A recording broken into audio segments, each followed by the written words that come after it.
Hello everyone, this is Venugopal. Today in this video, we will see the continuation part of multithreading, where we are going to cover the current thread, get names, thread names, timer function, and sleep function in this video.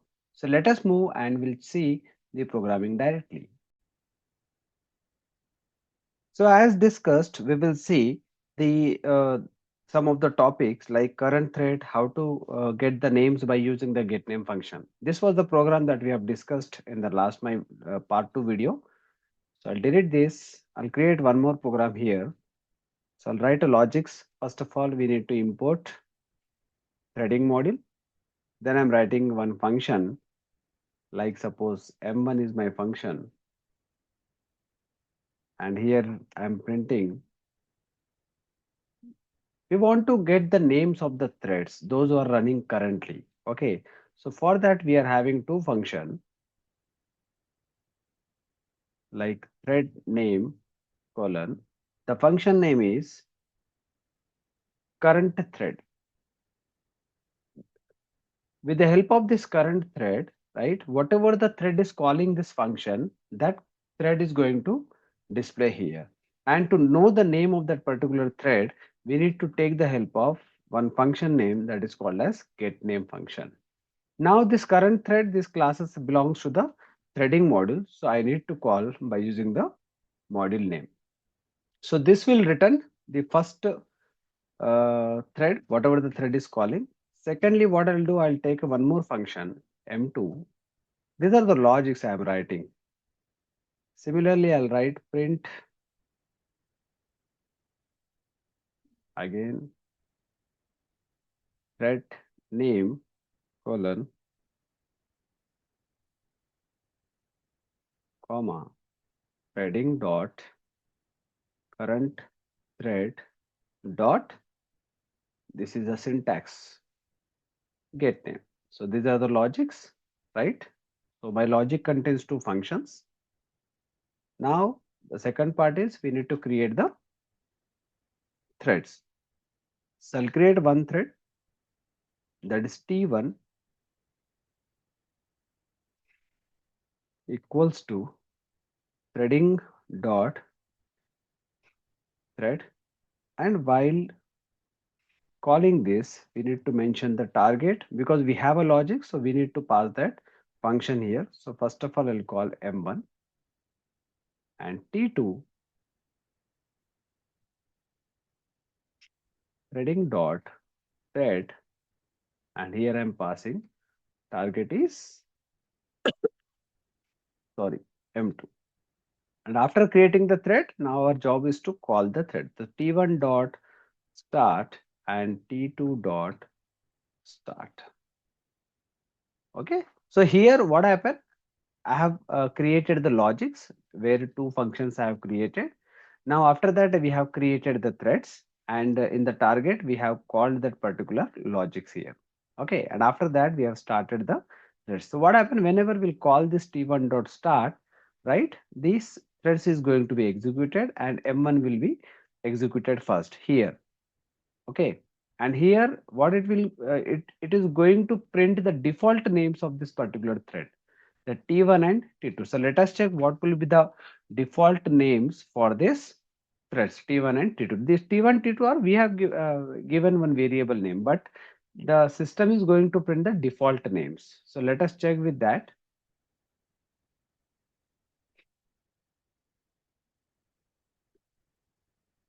My file name is Python test, sorry, test.py.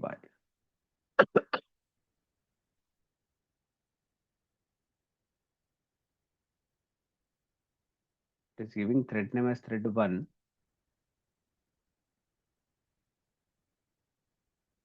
and thread, the get name is deprecated. It's saying it's a deprecated method. Okay, anyhow, it's printing the name of that particular thread. The name is thread1. So default thread name is always begin with the thread1. So I should get a thread2 also. Why it is not giving M2, M1. It's saying this getName function is deprecated.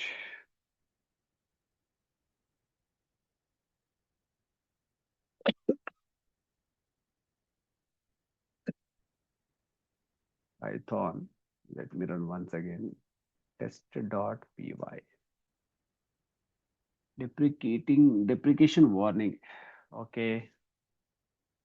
The name threading dot name. Okay.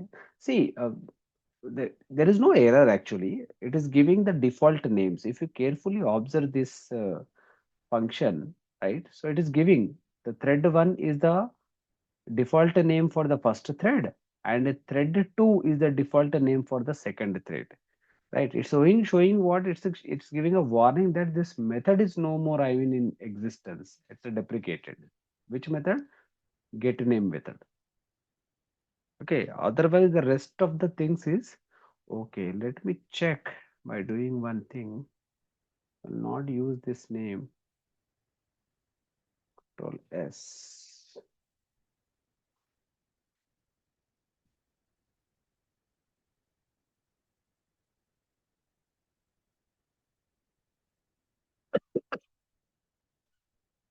Yeah, it's giving. See, thread one.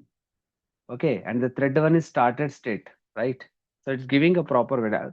Only the concern is what it is showing that this get name function is now deprecated. So even though if you'll remove this one, right, there is no problem. It is giving the default names.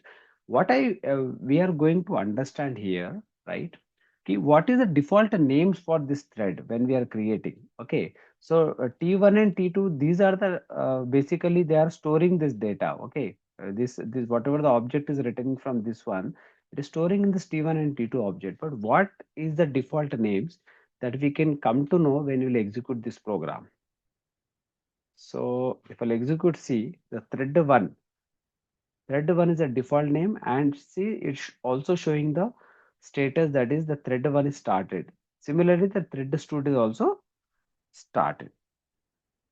Okay, one more thread is actually by default here. It is executing the thread is called as a main thread. If I'll execute this, suppose if I want to execute the main thread, because main is the thread which is automatically execute whenever your application is going to run. So main underscore thread. Okay, this is one more thread. Control S. If I'll execute this, see you will get a main thread also. This is thread one.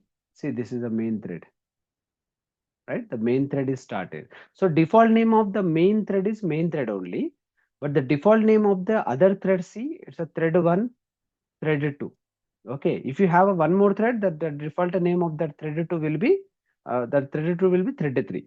Okay, so that is what exactly I want to show. One more thing, if you want to give a your names for this thread, you can also give like that. For example, name equals to, suppose I am giving like MCA division A. Okay, you can give a user defined name also. Name equals to, I can give like MCA division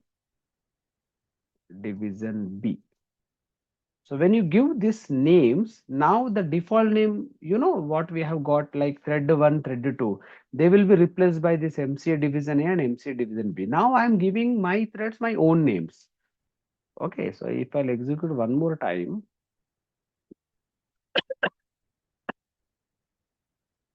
what happened? Invalid since maybe you double equals to somewhere. Oh, sorry, the parenthesis missing. Syntactical error. Okay, Control S, CLS, clear screen, and you can see all this. See, now the names are changed. It's MCA division B, MCA division A. Okay, so you can also define your own names, right, to the existing what thread. Okay, so this is all about your current thread. GetName is also working, but that method is probably before 3.2.7, 2.7 version. Maybe it maybe work, but now it is not currently existing function. But overall concept, I hope you have get it by this program. Okay, how to print the default names of the thread, and second one is if at all you want to give a names to this thread, you can give this way. Okay, you have to give like name and you can give your user defined names. Okay, so that's about this program, and then we will see the next one. We'll see this timer function. Suppose if I want to execute a thread after some seconds, okay, that also you can do with the help of timer functions. So how to do that? It's very simple, right? Again, I'll import threading module. Okay, because if I want to create a thread, you have to import the threading module. Then I have to write the logic. So I'll write like define any show method where I'm printing one message. Print, for example, hey, come my home after like 5 seconds.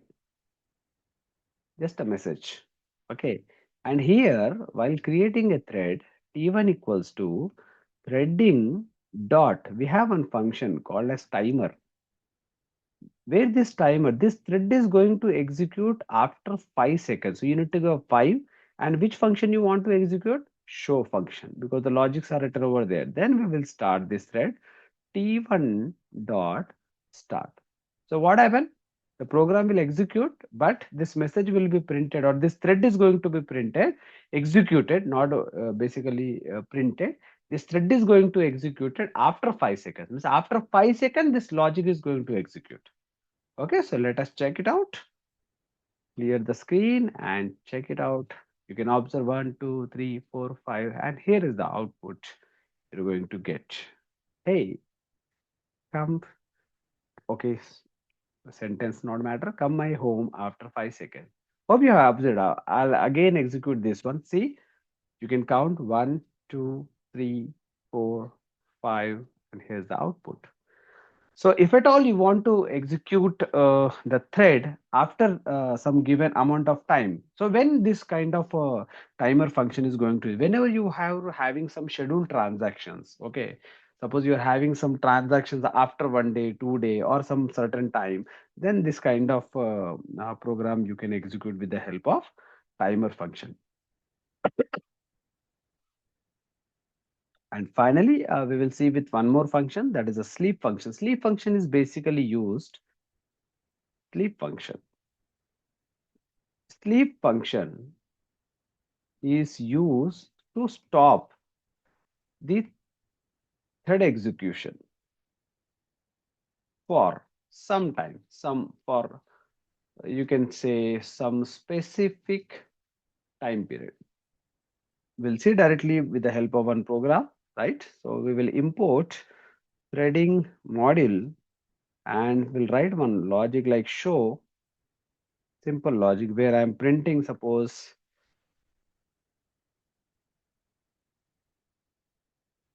hello guys. And after this, I want to stop this other message to be printed after some like 3 seconds. Okay. And after that, I want to print one more message. All right. Hello, guys. All right. Dot, dot, dot. Simple message. Okay. To better understand what exactly this sleep function, how it's going to execute. T1 equals now it's a time to create a thread.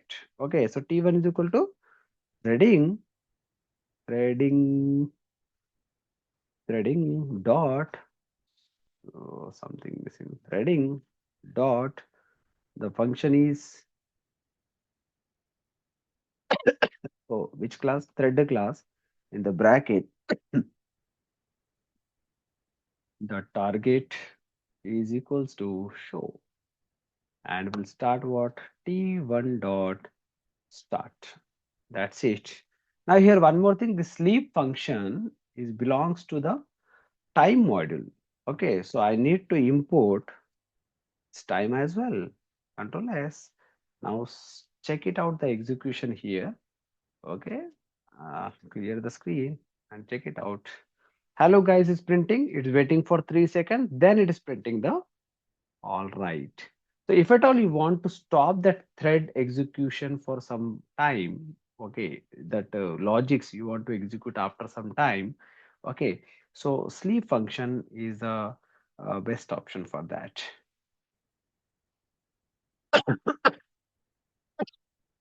I hope you're getting the programs right. Now, we'll take one more function, one more program to understand where we can execute multiple um, threads, right? So import threading, import, this will be the last program. Then import, you can import time module as well. Then I'm defining one show function where I'll write the logic, same logic, print. Oh, hello, suppose guys, and here I want to call this function time dot sleep. I want to pause this execution for like a 3 seconds, and after that I want to print any message. That's enough. And I want to create a multiple threads, so better I'll go for the loop for x in range. Suppose I want to create a 5 threads, okay, you can create 10, whatever you want. And in the for loop I'll write this logic threading dot thread in the bracket. We will write a target equals to that target equals to what is that, which function I need to call show function, and I'll call t dot start. That's it. Now what happened this program? 5 threads are going to create 5 times. This hello guys will be printed, right? After 3 seconds, that's enough. Again, 5 threads is going to print. Okay, so total 5 threads means multiple threads are executing. This is what the program of multi-threading. Okay, more than one thread is running parallelly is called as multi-threading. Okay, so if I'll execute this one, Python, before that I clear the screen, Python test, oh, test dot py. Now observe whatever name range. Oh, spelling mistake. Sorry. Okay. Control S. No problem. See, hello guys printed 5 times. Then 3 seconds pause, and that is printing. That's enough. Hope you are getting right. Total 5 threads are executing parallelly. So one stroke, 5 threads executing. This 5 times hello guys is printing. After that, it is encountering with this sleep method. 3 seconds holding, and after that, again this 5 threads are printing. So this is how the sleep function is going to work out. And whenever you want to execute the other thread, right, by stopping some seconds, okay, so sleep function is going to be useful for that. Okay, so I think that's enough for this video where we have covered this multiple functions.